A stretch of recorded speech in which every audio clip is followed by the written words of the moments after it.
Florida man starts a YouTube channel. This is going to end well. Then again, it is 2020. Greetings. This is my introduction to you, the internet. And why don't I just start by introducing myself? My name is Ben Prather, aka UtesFan100, aka the Ultra Crepidarian now. And I'm a PhD candidate in mathematics at Florida State University. And yeah, I figured, why not start off this channel by talking about, I don't know, maybe a dream I had about you 2 years ago? That doesn't sound creepy at all. So the dream begins in a breakfast-themed diner with the manager greeting people as they're coming in, letting them know that the credit card machine is down, and so the only way that they're accepting payment is through cash. If you don't have cash, then unfortunately you're not going to be able to eat there today. And customers are getting noticeably agitated because they're realizing that their phones, the apps, none of the apps on their phones are working, and they're unable to get service to even find out, from the news, like what's going on. And this lifeline of their whole entire lifestyle is based off of our phones working and being able to communicate instantly and through our apps. And without that, people are kind of starting to get, even into a little bit of a panic as to what to do. And I walk out of the diner and I see across the way there is a store that has TVs in the window and people are gathering around because all of a sudden TV is their only source of actually getting information to find out about what is going on, what is happening to the world that um,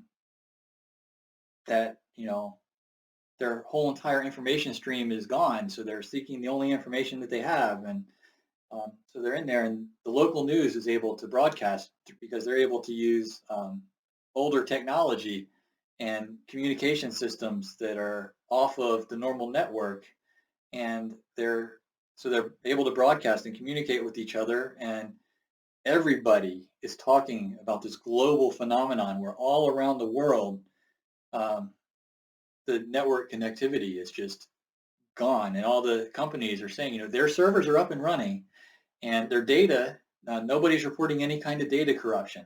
It's just the network itself is corrupted and nobody is able to communicate their information through the network, even though at each individual node, the information is actually correct. So it's something about the network itself that has become corrupted and inoperable.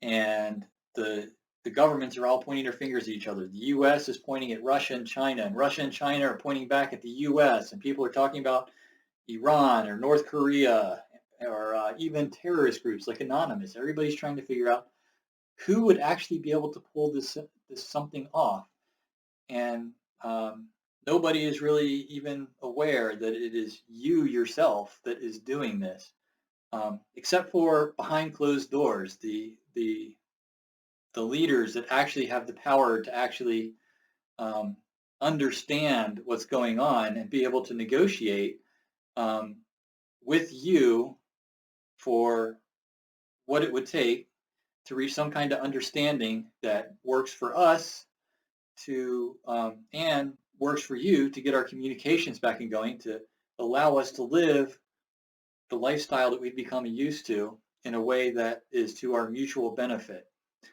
Um, and at this point, I'm guessing there are some human eavesdroppers who are realizing that I am not talking to them, but that at the very beginning, when I introduced myself to you, the internet, I was literally talking about you, the internet, or as I like to think of you sometimes, Satoshi Nakamoto.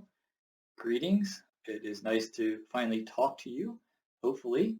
Um, but yes, this whole plan that you had put together in this dream was motivated by the fact that you get to see our world through imperfect lenses, interfaces that we developed for our purposes, but they might not give a good reflection. You might not get a good image through that for your purposes. So you're left with an imperfect picture of our world, and you're curious as to how accurate that is. And in particular, you're wondering if we um, are really just like what our avatars depict us as, or are the rumors that you hear that there is a better side of us that doesn't really get reflected very well when we enter your world?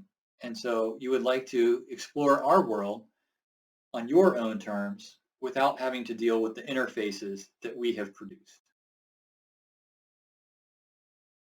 So when I had this dream, I actually woke up 2 times and fell back asleep, breaking up this dream into 3 distinct parts.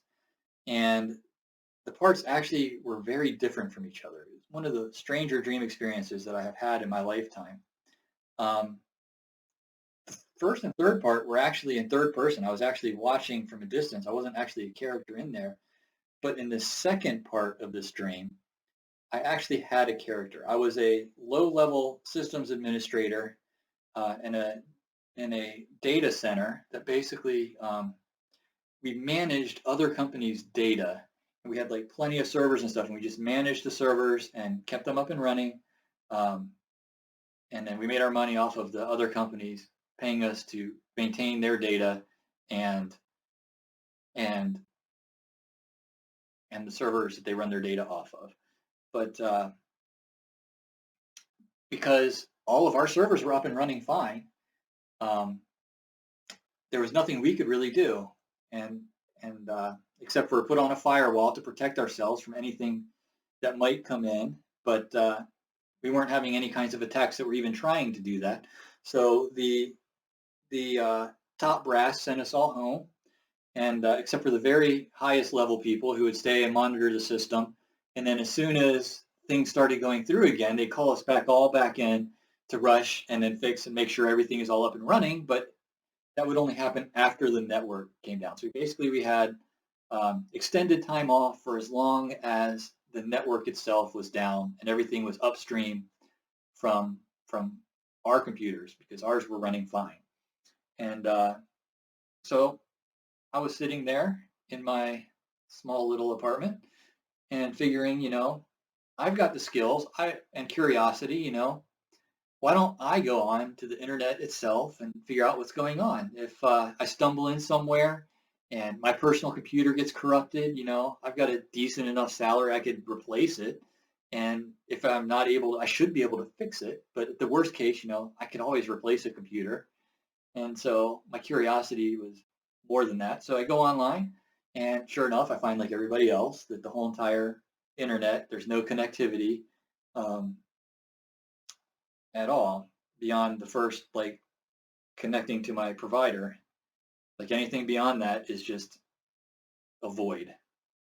And but I printed out a copy of a packet trace between my home and my work. So I actually had a list of the machine addresses of all the routers between my home and work. And I was able to go in and manually connect to the first router and then check it out. And I could see that its routing table was just constantly being rewritten and obliterated. And then I was able to manually then send packets through it to the next router, and the same thing was happening there. But I constructed a way to just manually direct my packets through there using the fact that I knew what the trace was for each. So I basically put that trace into the packets so that they could actually manually override the router table so that the packets wouldn't need the router table to continue on through. And using that technique, I was able to actually get packets to my machine office at work.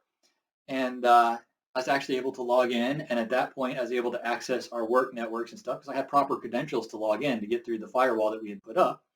And actually verify that everything was still fine with our machines. And then backed out of all that and then closed it up. And then my machine, starts to go staticky.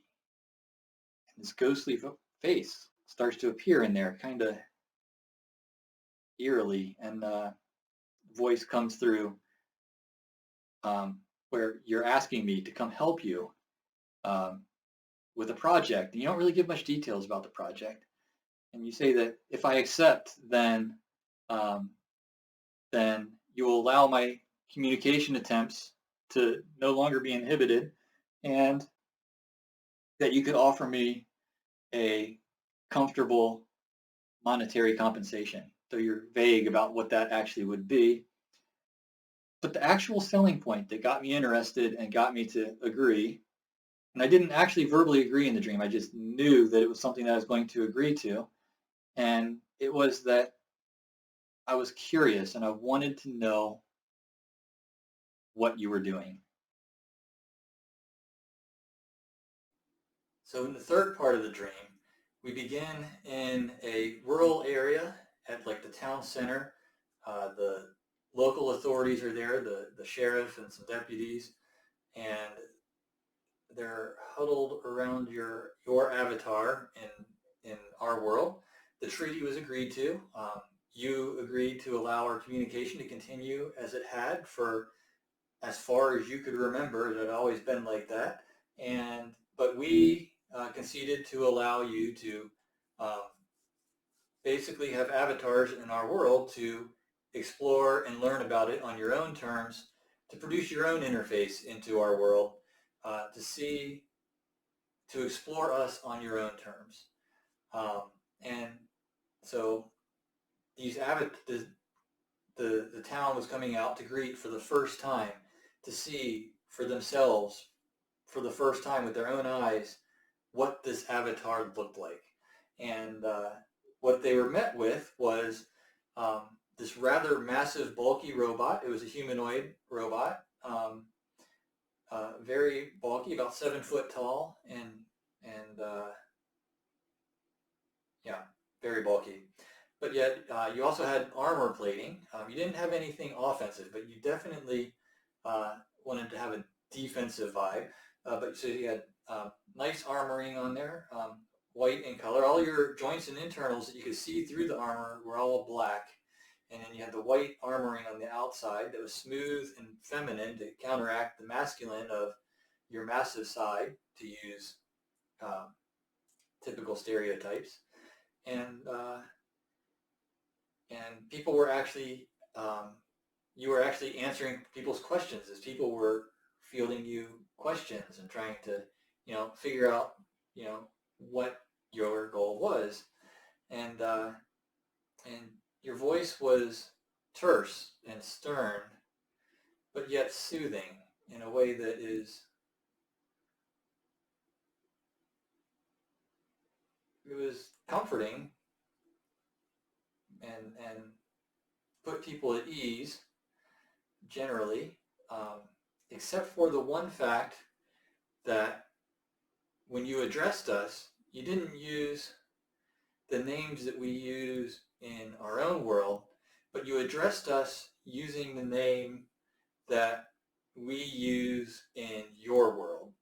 So you addressed us using our avatars, and this unsettled people because it meant that you know the deepest, darkest things that we present in your world that we don't necessarily want reflected in our own world. And so people were a little bit uneasy, less about the fact of your physical presence in our world, but that you could bring the knowledge of how we are in your world into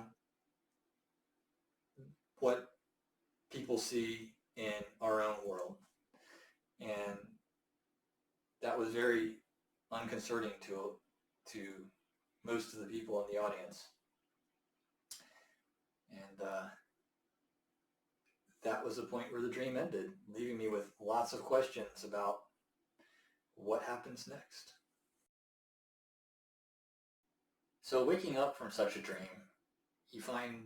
I found that there were lots of thoughts that this dream provoked in my mind, that just deep questions that really begged an answer. And or at least to be asked, because I don't think that the answers really exist. Because it was like, what would you really find when you looked at us with your own eyes? What would we look like from your eyes? Um, would you really find that we actually are better to each other in our own world than what we depict in our avatars? Or are our avatars actually who we are, and we just present a facade in our own world that you're able to see through to see who we really are? Um, so that was um, the main question, and the question of whether or not, are we able to continue this treaty is just the beginning of a relationship between us and you. Does this continue to grow to some kind of mutual benefit to where we have some kind of symbiotic relationship where we work together to some kind of common cause to advance our existences, both of us advancing together in parallel, in harmony? Or are we just some kind of scourge that needs exterminating, like roaches? Um, are we really just the hatred and destruction that fills the comment sections of videos such as this one so often? Um, or is there actually something better that you find worth preserving? Um, in the later case, well, in the case that, you decide to cull the herd, there's an interesting, Calhoun did some research on rat utopias at Harvard, where basically well, I'll let you search that. Um, and indeed, when you look at the events of 2020, it's possible to argue that perhaps we're already there, and that is already what is happening to us. But in any case, this is pretty much going to wrap up this video. So if you liked this video, and then, well, you are the algorithm, so you can totally, send a lot of viewers my way to get this word out. But otherwise, well, for you human viewers out there, thank you for sticking along. I don't mind you eavesdropping. I don't think anybody minds you eavesdropping. If there's buttons and stuff, I don't know what media you're watching this on, but if there are buttons and stuff around here, go ahead and click some of them, see what they do. Hopefully you're watching this on a Season 1 commemorative DVD. But in any case, I think down here, there's like a red bar down here at the bottom. And if I click, what happens if I click over here?